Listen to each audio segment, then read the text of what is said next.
Cycle ہے جو چل رہا ہے، لوگ آ رہے ہیں جا رہے ہیں اپنا وقت پورا کر کے، مہلت عمر جس میں وہ اپنے اس امتحان گاہ میں پرچہ امتحان دے کر رخصت ہوتے ہیں، جب چاہتا ہے اللہ بلا لیتا ہے۔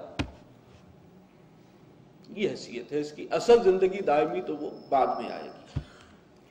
المال والبنون زینت الحیات الدنیا، لیکن اس عارضی سی زندگی میں بھی یہ جو مال اور اولاد ہیں یہ دنیا کی زندگی کی زینت ہے۔ زینت کا لفظ پھر آ گیا، میں نے نوٹ کرایا تھا، چمک دمک۔ والباقیات الصالحات خیر عند ربک ثوابا وخیر نمدا، اور باقی رہنے والی نیکیاں اعمال صالحہ وہ ہے کہ جو بہتر ہے تمہارے رب کے نزدیک، ثواب کے اعتبار سے بھی اور امید کے اعتبار سے بھی۔ یہاں جو مال و دولت دنیاوی ہے یہ تو یہیں رہ جانا ہے، یہ ساتھ نہیں جائے گا، بلکہ یہ لائبلٹی بنے گا، حساب دینا ہوگا، ساتھ نہیں جائے گا تمہارے، لیکن ایک ایک پائی کا حساب اللہ لے گا، کہاں سے کمایا تھا اور کہاں خرچ کیا۔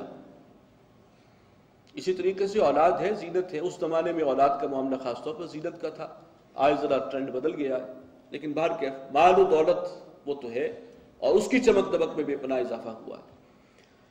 والباقیات الصالحات خیر عند ربک ثوابا وخیر نمدا، باقی رہنے والے تو وہ اعمال صالحہ ہیں جو بہت بہتر ہے تمہارے رب کے نزدیک، ثواب کے اعتبار سے بھی اور امید کے اعتبار سے بھی۔ وَيَوْمَ نُسَيِّرُ الْجِبَالَ، جس دن ہم پہاڑوں کو چلائیں گے، وَتَرَى الْأَرْضَ بَارِزَةً، تم زمین کو دیکھو گے بالکل چٹیل کھلے میدان کی طرح، سب اونچ نیچ برابر ہو جائے گی۔ وَحَشَرْنَاهُمْ، اور ہم ان سب کو جمع کریں گے، فَلَمْ نُغَادِرْ مِنْهُمْ أَحَدًا، اور پھر ہم ان میں سے کسی ایک کو بھی چھوڑیں گے نہیں۔ انسان کے پاس یہ چوائس نہیں ہے کہ وہ یہیں پر موت کے بعد اپنا خاتمہ قبول کر لے یا دوبارہ اٹھنے کے لیے تیار ہے، نو آپشن، کوئی شخص بھی جو ہے وہاں سے نکل نہیں سکے گا، سب کو حاضر ہونا ہے۔ وَعُرِضُوا عَلَىٰ رَبِّكَ صَفًّا، اور وہ پیش کیے جائیں گے تیرے رب کے سامنے صفے باندھ کر۔ لَقَدْ جِئْتُمُونَا كَمَا خَلَقْنَاكُمْ أَوَّلَ مَرَّةٍ، اب آ گئے ہو ہمارے پاس جیسے کہ ہم نے تمہیں پیدا کیا تھا پہلی بار۔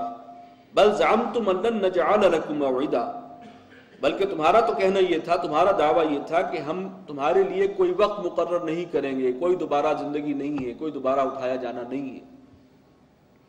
ووضع الکتاب، اور پھر پیش کیا جائے گا اعمال نامہ۔ فترى المجرمین مشفقین مما فیہ، تم دیکھو کہ مجرموں کو کہ لرز رہے ہوں گے، کانپ رہے ہوں گے اس کے احساس سے کہ جو کچھ اس کے اندر ہے درج ہے، اور وہ وہی کچھ درج ہے جو انہوں نے کرتوت کیے تھے۔ وَيَقُولُونَ يَا وَيْلَتَنَا مَا لِهَذَا الْكِتَابِ، اور کہیں گے ہائے ہماری شامت، یہ کیسا اعمال نامہ ہے، یہ کتنا ایک مکمل ریکارڈ ہے۔ لا يغادر صغیرۃ ولا کبیرہ، اس میں نہیں چھوٹی کوئی چھوٹی سے چھوٹی بات یا کوئی بڑی بات، الا احصاها، مگر سب کا احاطہ کر لیا اس نے۔ ووجدوا ما عملوا حاضرا، جو عمل بھی کیا ہوگا اس کو موجود پائیں گے۔ یہ الگ بات ہے کہ اللہ تعالیٰ اس کے اندر پھر اگر کسی عمل کوئی برا عمل کیا اور توبہ کر لی، سچی توبہ، تو اللہ نے معاف کر دیا، وہ سارا حساب کتاب اس کے اندر پورا ہوگا، لیکن جو عمل کیا ہے وہ اس میں موجود ہے۔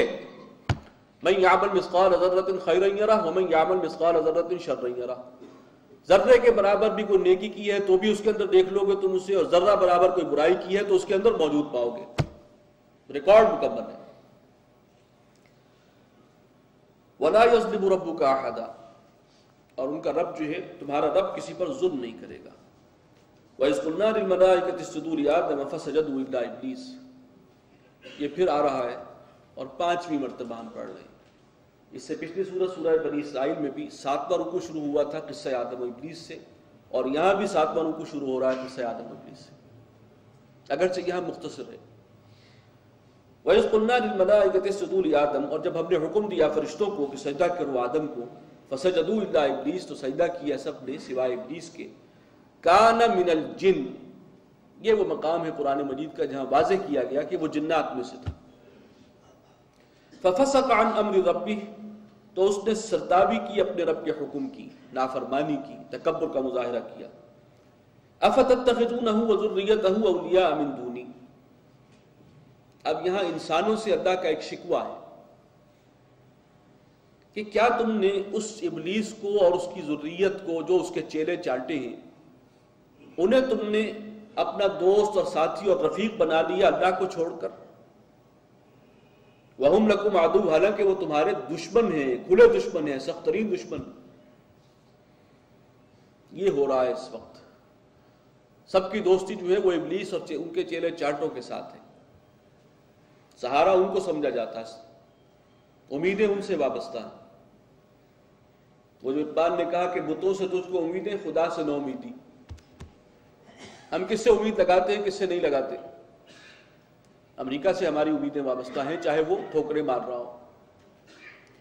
اللہ پر توکل کرنے کے لیے تیار نہیں ہے، خدا سے نو امیدی، خدا نہیں بچا سکتا ہمیں، سوال ہی پیدا نہیں ہوتا، کیسے بچا لے گا؟ امریکہ کے پاس کیا کچھ ہے، ٹیکنالوجی کتنی ہے۔ تو بتوں سے تجھ کے امیدیں، خدا سے نو امیدی، مجھے بتا تو صحیح اور کافری کیا ہے؟ یہ ہمارے حکیم الامت تو ساری باتیں کہہ گئے ہیں، واقعتاً قرآن کی صحیح ترجمانی کی ہے، لیکن ہم ان کا نام تو الاپتے ہیں، اس کی گردان کرتے ہیں، ان کی تعلیمات کو دیکھنے کے لیے تیار نہیں۔ تو شکوہ اللہ نے کیا کہ تم نے شیطان کو اور اس کے چیلے چاٹوں کو اپنا دوست بنا لیا اللہ کو چھوڑ کر، حالانکہ وہ تمہارے کھلے دشمن ہیں۔ بئس للظالمین بدلا، کیا ہی برا بدل ہے ظالموں کے لیے، اللہ کو چھوڑ کر شیطان کے وعدوں پہ بھروسہ۔ ما اشہدتہم خلق السماوات والارض، میں نے تو ان کو گواہ نہیں بنایا تھا آسمانوں اور زمین کی تخلیق کے وقت، ان کو تو نہیں بلایا تھا۔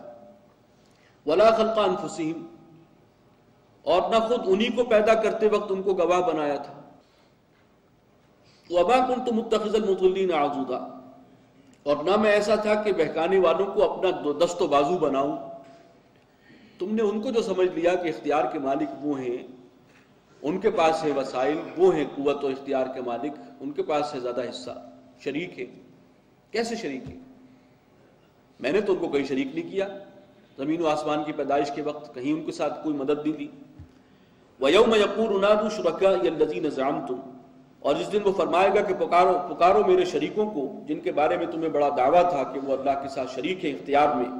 فَدَعَوْهُمْ، ذرا بلاؤ انہیں، فَلَمْ يَسْتَجِيبُوا لَهُمْ، اور وہ انہیں کوئی جواب نہیں دیں گے۔ وَجَعَلْنَا بَيْنَهُمْ مَوْبِقًا، اور ہم ان کے درمیان ایک آڑ حائل کر دیں گے۔ اور موبق کا یہ مطلب یہ ایک ہلاکت کی جگہ حائل کر دیں گے، درمیان میں گہری کھائی ہوگی ہلاکت والی، جن کو بھی وہ پکارتے تھے ان کے اور مشرکین کے درمیان۔ وَرَأَى الْمُجْرِمُونَ النَّارَ، اور مجرم لوگ جو ہیں گناہگار وہ دیکھیں گے آگ کو۔ فَظَنُّوا أَنَّهُمْ مُوَاقِعُوهَا، اور انہیں یقین ہو جائے گا کہ اب تو اسی کے اندر ہمیں پڑنا ہے۔ وَلَمْ يَجِدُوا عَنْهَا مَصْرِفًا، اور پھر وہ وہاں سے کوئی راہ فرار، کوئی جائے پناہ نہیں پائیں گے۔ وَلَقَدْ صَرَّفْنَا فِي هَذَا الْقُرْآنِ لِلنَّاسِ مِنْ كُلِّ مَثَلٍ، اور ہم نے اس قرآن میں لوگوں کی ہدایت کے لیے ہر قسم کے مضامین طرح طرح سے مختلف اسالیب سے بیان فرما دیے ہیں۔ وَكَانَ الْإِنسَانُ أَكْثَرَ شَيْءٍ جَدَلًا، اور انسان اکثر چیزوں سے زیادہ جھگڑالو واقع ہوا، اکثر مخلوقات سے زیادہ جھگڑالو۔ وَمَا مَنَعَ النَّاسَ أَن يُؤْمِنُوا إِذْ جَاءَهُمُ الْهُدَىٰ، اور نہیں روکا لوگوں کو اس بات سے کہ وہ ایمان لاتے جب وہ ہدایت ان کے پاس آئی۔ وَيَسْتَغْفِرُوا رَبَّهُمْ، اور وہ اس ہدایت کو قبول کرتے اور اللہ سے استغفار کرتے۔ إِلَّا أَن تَأْتِيَهُمْ سُنَّةُ الْأَوَّلِينَ، مگر یہ کہ وہ بھی اسی انتظار میں ہیں کہ اگلے لوگوں کا معاملہ انہیں بھی پیش آئے۔ اب یہ اللہ کے عذاب کے منتظر ہیں، اور تو کوئی کسر باقی نہیں رہ گئی۔ او یأتیہم العذاب قبلا، یا ان کے سامنے عذاب آ کھڑا ہو ان کے بالکل سامنے۔ وما نرسل المرسلین الا مبشرین ومنذرین، اور ہم رسول نہیں بھیجتے رہے مگر انہیں مبشر اور منذر بنا کر، خوشخبری دینے والا اور خبردار کر دینے والا بنا کر۔ ویجادل الذین کفروا بالباطل، اور یہ جو کافر ہیں یہ باطل کی مدد سے کج بحثی کرتے ہیں، کٹ حجتی کرتے ہیں، دلیل بازی کرتے ہیں۔ لیدحضوا بہ الحق، تاکہ اس کے ذریعے سے حق کو پسپا کر دیں۔ واتخذوا آیاتی وما انذروا ہزوا، اور انہوں نے میری آیات کو اور میری تنبیہات کو مذاق اور تمسخر کا نشانہ بنا دیا۔ ومن اظلم ممن ذکر بآیات ربہ، اور اس شخص سے بڑھ کر ظالم کون ہوگا جسے نصیحت کی گئی ہو اللہ کی آیات کے ذریعے سے۔ فأعرض عنها، اللہ کی آیات پڑھ کر سنائی گئی ہو، اس کے حوالے سے اسے نصیحت کی گئی ہو، اس کے حوالے سے انذار اور تبشیر ہوا ہو، اور پھر بھی وہ اس سے منہ پھیر لے۔ ونسی ما قدمت یداہ، اور وہ بھول گیا جو اس کے ہاتھوں نے آگے بھیجا ہے، جو کمائی کی ہے۔ انا جعلنا علی قلوب